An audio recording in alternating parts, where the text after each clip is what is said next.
Hey, y'all. Welcome back to a new episode of Growth Reframed. We are so happy you're here. Welcome, Maggie. Yeah, thank you. Welcome to you, too. This is the first episode of 2024, baby. 2024. I can't even believe it. It's been insane. A minute. It has been a minute. And man, it's been a handful of days in, and it just feels like, I don't know. For me, it feels a little weird. It's like we make such a big, momentous thing about it being a new year, being a new you, flipping the calendar. But the reality is, it's really just a date on the calendar, right? It gives us a fresh sense of how to look at something new, and obviously we'll get into a lot of that today. But also, what really changed, and what are you going to change looking forward? So I can't wait to get into all of that today. Yeah, today's episode is totally about resetting your mindset for that 2024.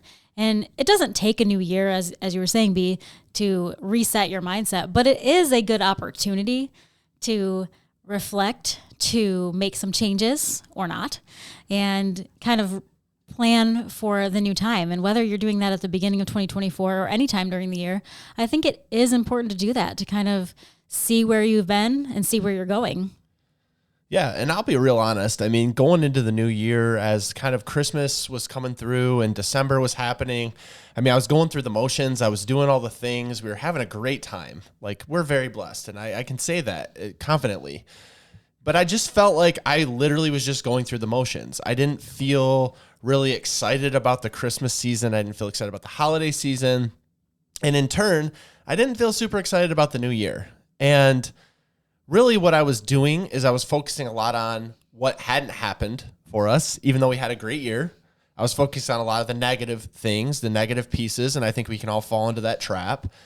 So I was looking at what didn't happen, and then I was just looking at the year ahead in 2024 and was just like, how am I going to work this stuff in? Do I even want to pursue certain things? Do I want to flip the page on other things? Do I want to just throw some things completely out of my life altogether? All huge questions, which I guess the flipping of the calendar is exciting in that way because it made me reflect, which is what you were talking about, Meg.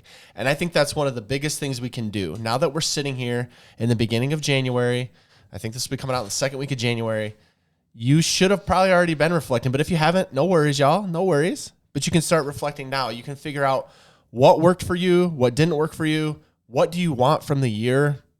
And I know that can be challenging even for some because so many things have gone wrong, so many different ways and all those things. But I'm going to challenge you to reset your mindset and reframe your thinking around the new year and really thinking about how 2024 can be different than that. Let's not stay too long on the past. The past does two things. It can teach us something. And, it definitely happened, but now it's time to turn the page and move forward. So how can we do that? And I think reflecting is the first way to really dig in.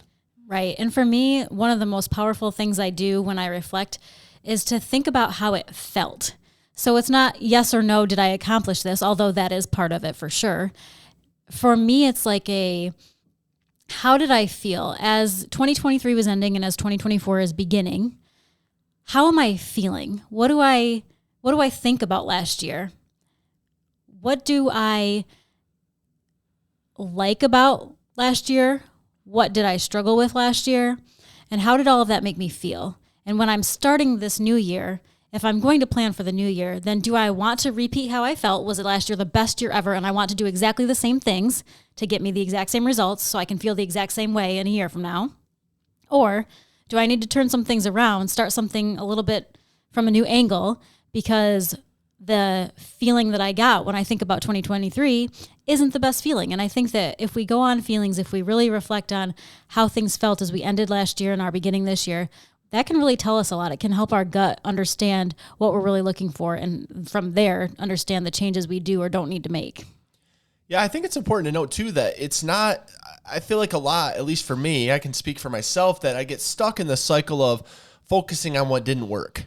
And so I can be positive about a lot of different things, but then I look at the one piece of my life, and I think we all do this in one way, shape, or form. You look at one piece and you say, well, that didn't go well, so then everything else didn't go well. So I would challenge you while you're doing this practice, while you're reflecting, you don't just say, man, my job sucked this year. And so, I really had a crappy year in 2023. In 2024, I'm going to have to do something different. I want you to really think about it in every aspect of your life. So whether it's career, whether it's your relationship, whether it's relationship with your spouse, a relationship with your kids, whether it's the hobbies you're pursuing, whether it's the mindset that you're putting forward, whether it's just different activities, break it down in as small and bite-sized chunks as you can to get to the place of being like, okay, I want to reflect on all of it. And the only reason I say that is because we do really get stuck in that veil of the negativity and say, well, like right now, the world seems like it's a mess. So we're focusing on that and we're saying, well, what am I even doing? Why am I even trying? What am I even doing? Why am I even pursuing that? And I challenge you to say, look past that circumstance, look past the one thing that might be going badly, and look at everything else. And like you said, Meg, look at how you feel. How was that emotion? Because a lot of times we do two things. We take everything for granted, like we take time and everything else for granted. And then we think we need the date on the calendar to switch our mindset and to switch how we're feeling. When the reality is, y'all, we know you could do it today. You can do it tomorrow. You can do it the next day. You don't have to wait. You don't have to wait for the perfect time. You don't have to wait for the perfect energy. Like if you have relationship issues today, you could take your wife on a date today. You could do something different today. So like, what could you do? And that brings up a lot of different emotions, like you were saying. Yeah, I think that's a perfect lead into the second part of what you do, because after you reflect, it's time to plan. You've got to get that planning down because you have to understand, well, if this is where I'm at and this is where I want to go, I'm going to need to understand how to get there. And you're not going to ever just accidentally get there. You're never going to mistakenly have a better year this year than you did last year. It takes work. It takes dedication. It takes some changes.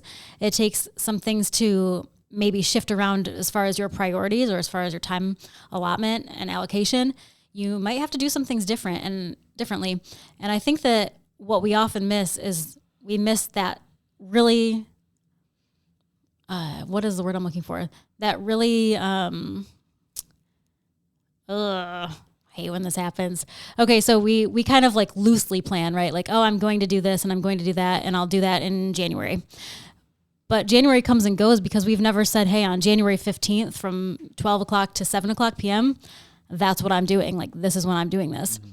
And we just are so loosey-goosey with our planning that it doesn't ever really become a reality. So in this second stage, if we're really trying to redo our mindset, if we're really trying to reset for 2024, then we have to make real plans. And that doesn't just come by pretending you're going to do something about it and not doing it. It's a real plan on a real calendar that you really actually stick to.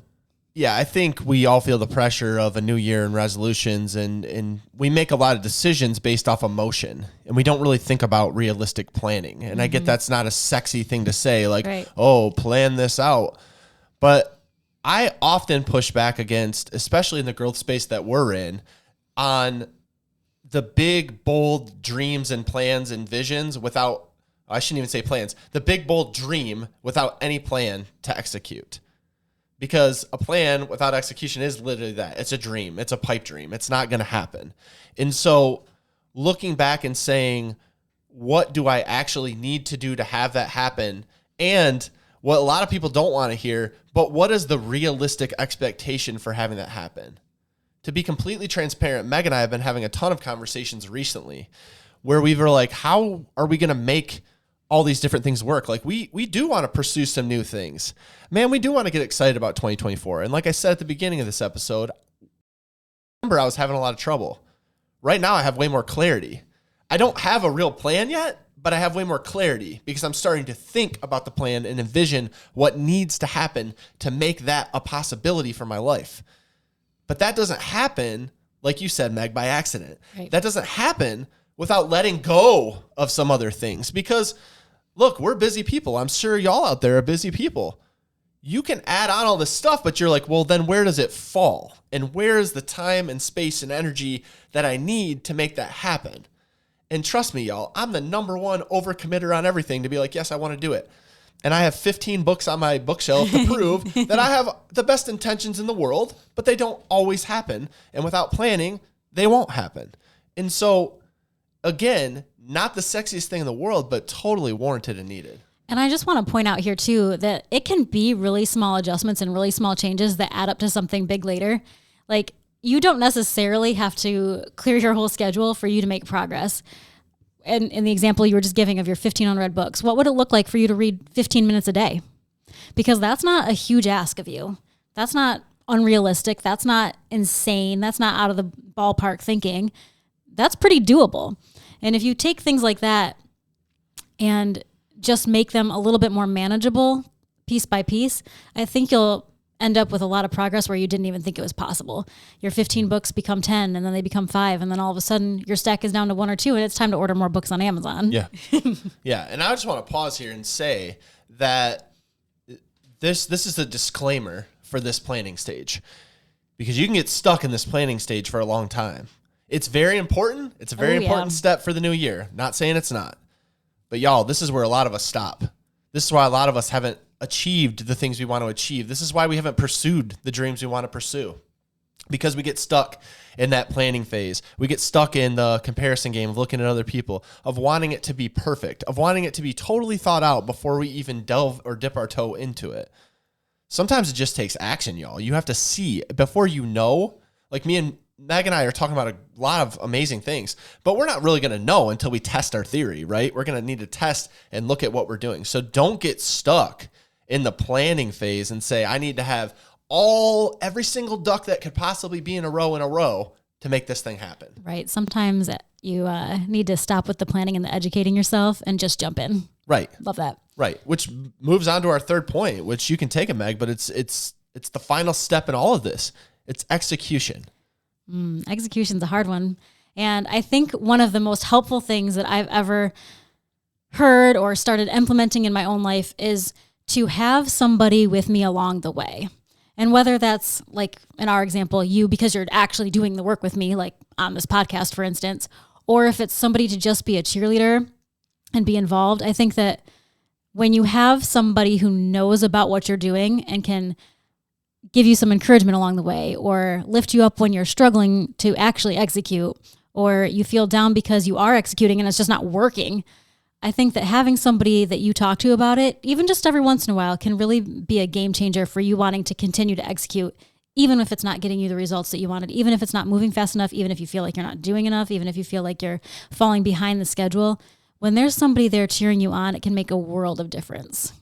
Yeah, and most people will bat against that and say, but what if I fail? What if I don't do it? What if I don't? Well, first of all, you're already preconceiving that you're not going to do it, that you are going to fail.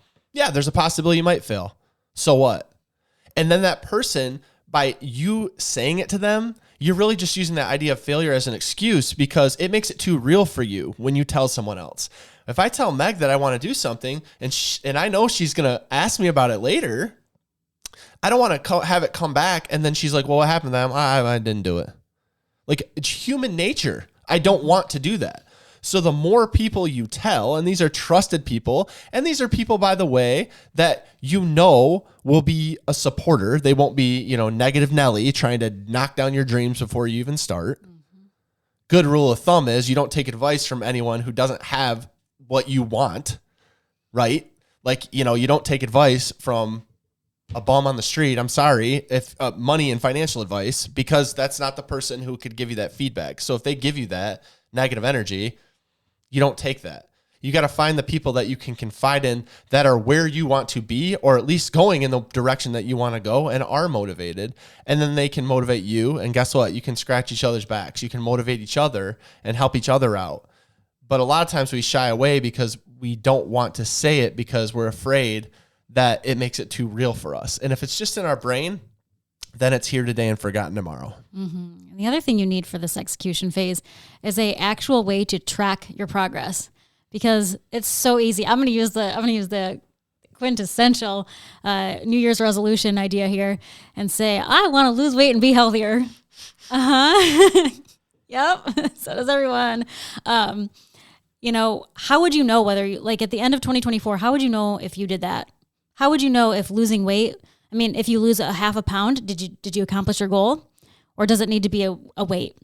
And I'm not talking about weight specifically here, but I'm using that as an example because it's just funny, because we use all these like overarching themes instead of real, actual, measurable progress that we can have.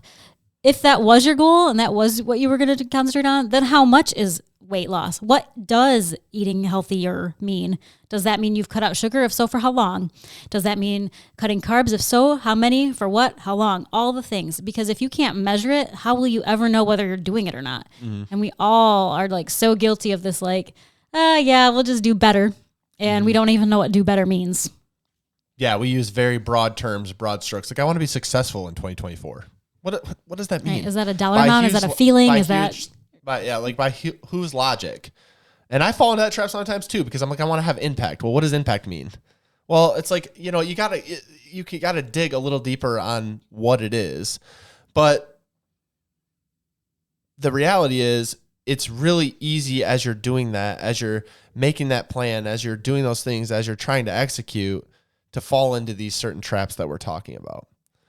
You might even find yourself, and man, this is going to really just be a terrible thing, but you might even find yourself wanting to get more rest and step back during this time. Maybe you worked way too hard in 2023. Wow, that's a novel idea. Maybe you're burnt out. Maybe that happened. Maybe you took on too much. And when you execute now, you're going to fall into that guilt shame cycle of not doing enough. And trust me, I've been there more times than I can count. But you got to be realistic with what you're able to do. And if that's what you're doing, to step back, you're going to have to get more comfortable with letting some things go. And that's part of the execution phase, because you actually have to do what you planned or said you wanted to do. And what's the sacrifice that you have to make to allow that to happen? Because it doesn't come without sacrifice in some way. Absolutely. I think that's a beautiful place to end this episode. I couldn't have said it better myself. Friends, we are so thankful for you. We will see you here next time. Love y'all.